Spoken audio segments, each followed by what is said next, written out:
You're listening to the Summer Series, the best of Business Essentials Daily. Today's episode is brought to you by Mazars. SoundCartel. Sales is really a broad term for activities like cold calling and prospecting. But what is prospecting really, and what does it involve? From SoundCartel, I'm Nicole Goodman, and this is Business Essentials Daily.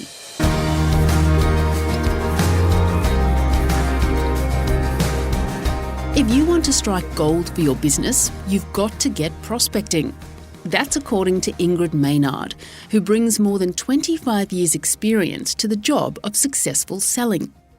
Ingrid is the founder and managing director of The Sales Doctor, and she says prospecting is a distinct and essential part of selling, even though many people in sales prefer to avoid it. So, what do we need to know about prospecting? And Heather Dawson asks, does it take a particular skill to be good at it? Yes, it does. I think, first of all, you need to understand that it's an essential part of selling, because I think that the people that struggle with prospecting are those people who think that they're bothering people or that it's an inconvenience to do what it is that they do. And with that mindset, you're never going to be successful at it. To be a good prospector, you really need to, first of all, understand what it is that you do and the value that you bring, number one. Number two is you need to understand how that relates directly to the decision maker that you're targeting. And you need to have a structure behind you, because if you're trying to do it on the fly without any kind of strategy or structure or understanding as to what the next steps are after that conversation, then it makes it too difficult, and any salesperson's likely to give up at the first couple of signs of rejection. So what's the difference between prospecting and cold calling? I would say that cold calling is a subset of prospecting, and prospecting is really the total amount of activities that you do, or the total number of activities that drives new business into a company, and cold calling is part of that. But without cold calling, you're not actually adding to the flow of new business opportunities that will eventually obviously become warm prospects. So another way to think about it is that you only ever make one cold call, and then every call after that really should be with somebody who's really happy to hear from you.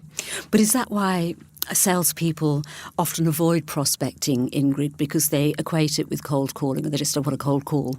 You're absolutely right, Heather. Yes, that's one reason. And I think that the other reason is because they often don't have a structured reason for calling somebody that they don't know in the first place. So if you're trying to just create a meeting with somebody, but there's no real reason behind just wanting to do business with that company, then it makes cold calling a very arduous task for even the best of salespeople. So cold calling really needs to be thought about in terms of the strategy and the overarching sales strategy. So, for example, whenever you do a cold call, you really have to go in with something that's going to add value to the conversation, and it's going to possibly help support the particular decision maker in their role and what you think the broader business objectives are, or the objectives of that particular department, so that there's a reason to call them and you feel good about that call because you know that it's actually something that they're probably going to be interested in.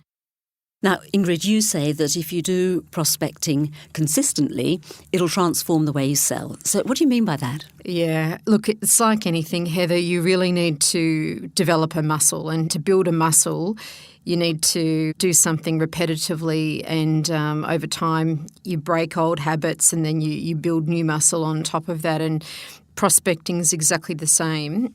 What I mean by doing it consistently, it'll transform the way you sell, is that if you are consistent with your prospecting and you're filling your sales pipeline, you have more people to meet with, and the more people that you meet with, the more you get to talk about what it is that you do and to sell in a way that's coming from a place of abundance, because you've got a filled pipeline. So you're not selling from a place of, oh my God, I've got to make this target, or what if this particular person doesn't convert into a sale or a request for a proposal.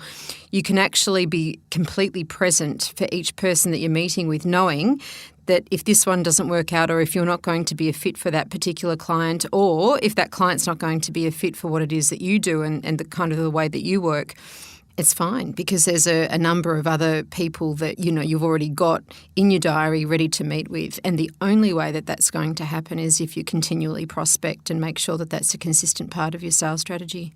Well, you also say, Ingrid, that salespeople should prospect at least twice a day. Yes. So why is that important? I mean, that's the minimum, but I always find that there are different times in the day where you're going to reach particular decision makers. So if you're trying to reach a C-level decision maker, you need to call them at a time when they're not going to be harassed by a number of other people pulling them every which way. So start of the day and right at the end of the day would be two key times to call that particular level of decision maker. But equally, what I mean by that is not just here's a time to call and here's another time to call.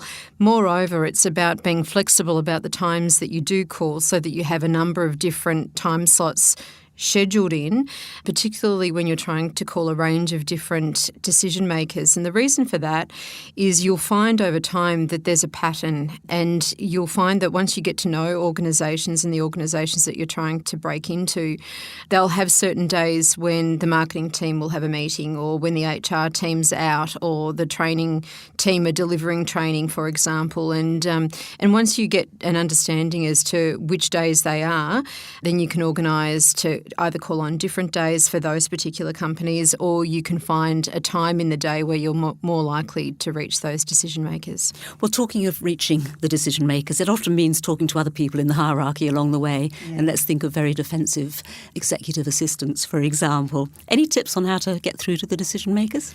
There's a few things I think to remember. Gosh, I had a business that specialised in prospecting, and had that business for over 10 years. And one of the things that we knew was really important was making sure that we made the receptionist happy to hear from us. Because if they're not happy to hear from you and they don't like you, they will not put you through, because that's their job, is to try and keep the traffic going through in terms of phone calls to different departments down as much as possible, apart from things that they think at their level are going to create value. So that's number one. Number two is that, again, at executive level in particular, you need to make an executive assistant your ally and part of your team. So unless you start to develop a relationship with that person, you're not going to get to the decision maker, because they manage their diaries and they will determine, and they also know the business strategy because they're doing most of the operational work.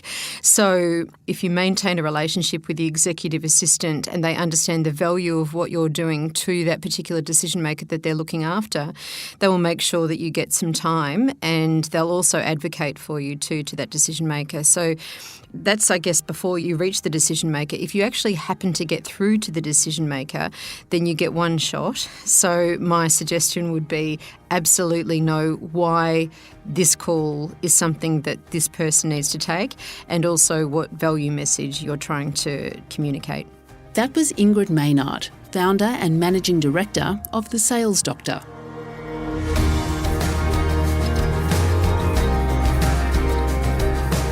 This episode of Business Essentials Daily is produced by the team at SoundCartel.